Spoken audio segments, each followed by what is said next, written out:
दुनिया का सबसे बड़ा सीरियल किलर शायद कभी भी पकड़ा नहीं जाता अगर उसको कंप्यूटर चलाने आता।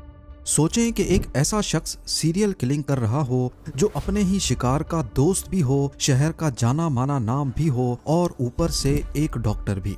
ये हैरत अंगेज कहानी है डॉक्टर हैरोल्ड शिपमैन की, जिसने अपनी क्लिनिक को जान बचाने के लिए नहीं बल्कि जान लेने के लिए इस्तेमाल किया। इंग्लैंड के हाइड नामी एक छोटे टाउन में जहां सिर्फ 30,000 लोग बसते हैं, वहां पर 23 सालों तक वो सबकी नाक के नीचे सीरियल किलिंग करता रहा। 250 से भी ज्यादा लोगों को मौत की नींद सुलाने के बाद भी किसी को भी डॉक्टर हैरोल्ड शिपमैन पर शक ना हुआ और शायद कभी होता भी नहीं अगर वो एक छोटी सी गलती ना करता। लोगों को मारने की वजह क्या थी, क्यों वो इतने अरसे तक पकड़ा नहीं गया और पुलिस को कौन सा सुराग मिला जिसने बरसों से होने वाली कत्ल गारत को एक ही पल में बेनकाब करके रख दिया। ज़ेम टीवी की वीडियोस में एक बार फिर से खुशामदीद। नाजरीन, डॉक्टर हैरोल्ड शिपमैन इंग्लैंड में मैनचेस्टर के करीब हाइड नामी एक छोटे टाउन में अपनी क्लिनिक चलाया करता था। यहाँ की टोटल आबादी 30,000 के करीब थी और उसमें से 3,000 लोग डॉक्टर शिपमैन के पेशेंट थे। डॉक्टर ज्यादातर ऐसे पेशेंट्स को टारगेट करता जो अकेले रहते थे और काफी बूढ़े होते थे, जिनकी मौत पर किसी को शक भी ना हो सके। डॉक्टर शिपमैन उन पेशेंट्स को ज्यादा से ज्यादा टाइम देता, वो भी उनके घर जाकर। वो उनके दिल का बोझ हल्का करने के लिए उनकी बातें सुनता, उनको ये एहसास दिलाता कि बेशक ही वो अकेले हैं, लेकिन डॉक्टर शिपमैन उनकी हर बात सुनने को बैठा है।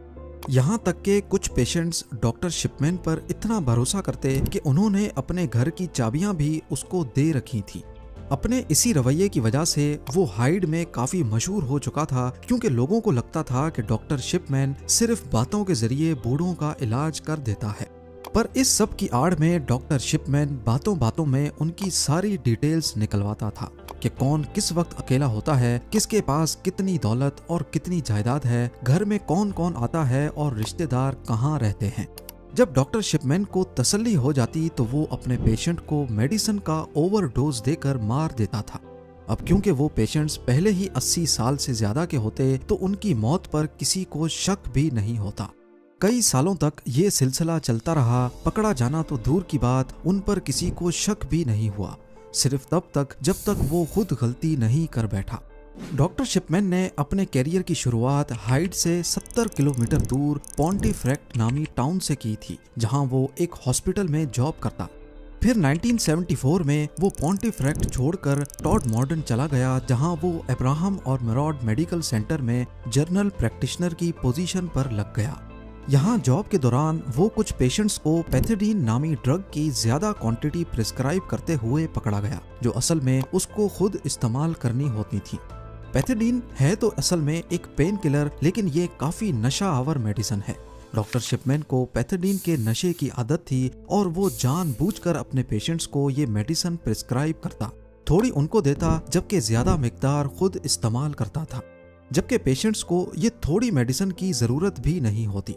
इससे होता ये था कि पेशेंट्स ये मेडिसिन लेने के बाद बहुत अच्छा महसूस करते, जबकि असल में उनको मालूम नहीं था कि वो नशा कर रहे हैं।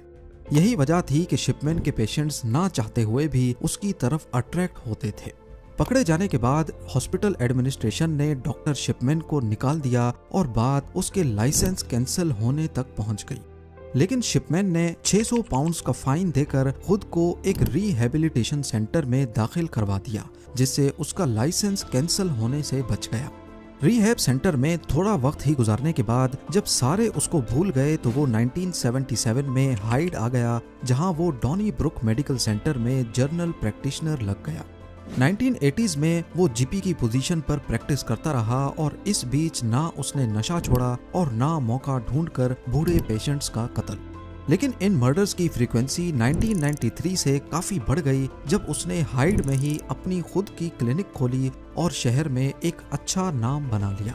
अगले कई सालों तक मामला ऐसे ही चलता रहा और किसी को भी डॉक्टर की इन हरकतों पर शक नहीं हुआ। पहली बार मार्च 1998 में डॉक्टर लिंडा रेनॉल्ड्स, जो कि शिपमैन के क्लिनिक के ऑपोजिट ही दूसरे हॉस्पिटल ब्रोक सर्जरी में जॉब करती थीं, उन्होंने शिपमैन के पेशेंट्स के बीच ज्यादा मरने के रेशो पर तशवीश का इजहार किया।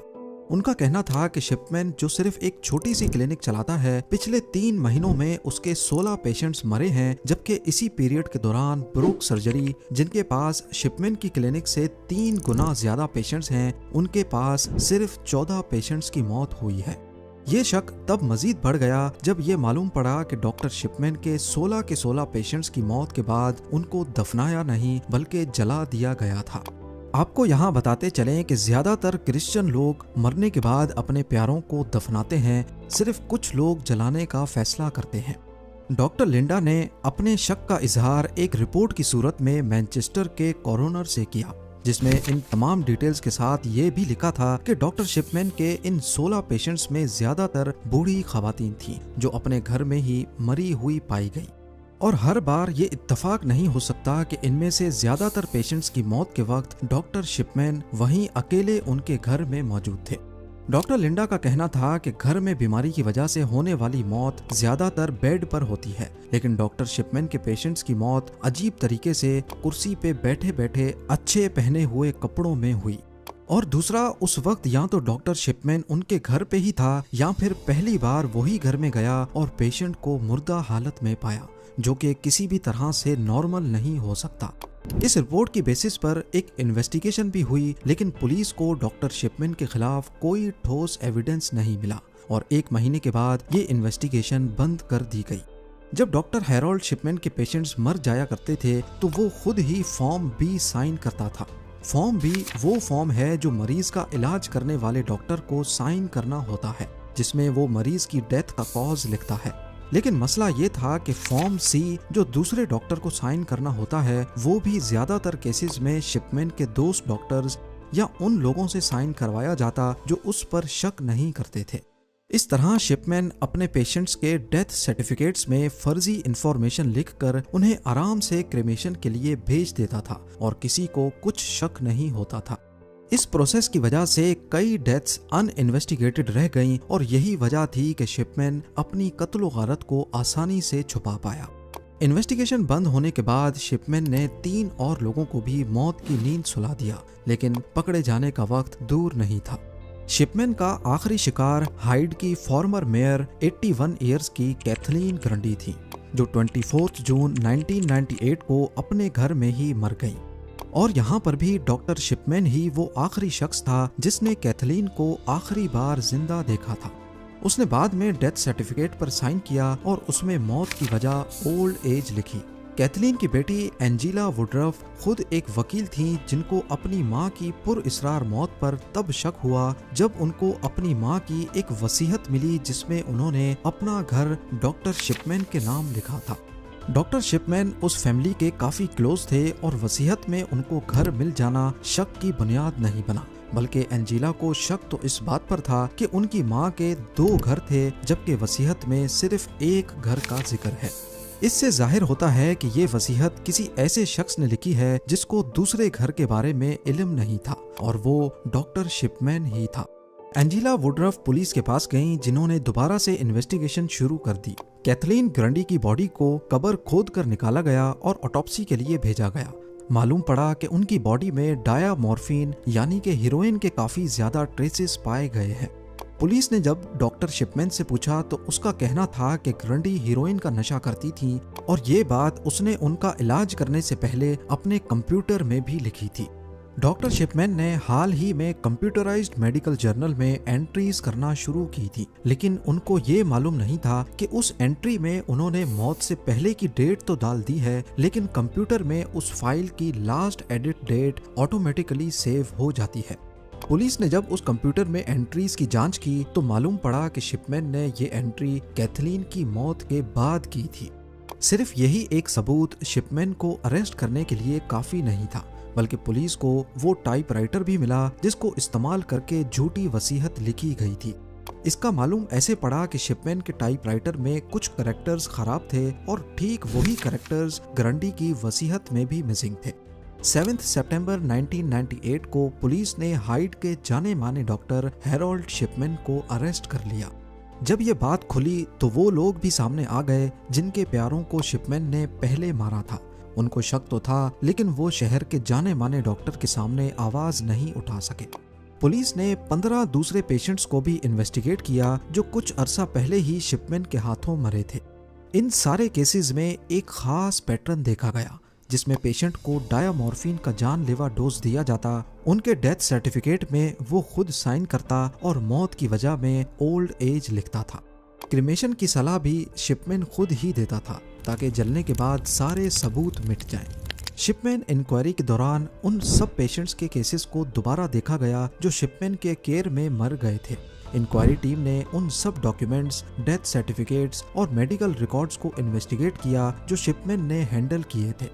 इसके अलावा उन लोगों की फैमिली से भी इंटरव्यू किया गया जिनके रिलेटिव्स शिपमैन के पेशेंट थे और कुछ बॉडीज को वापस निकाल कर उनका फॉरेंसिक पोस्टमार्टम भी किया गया।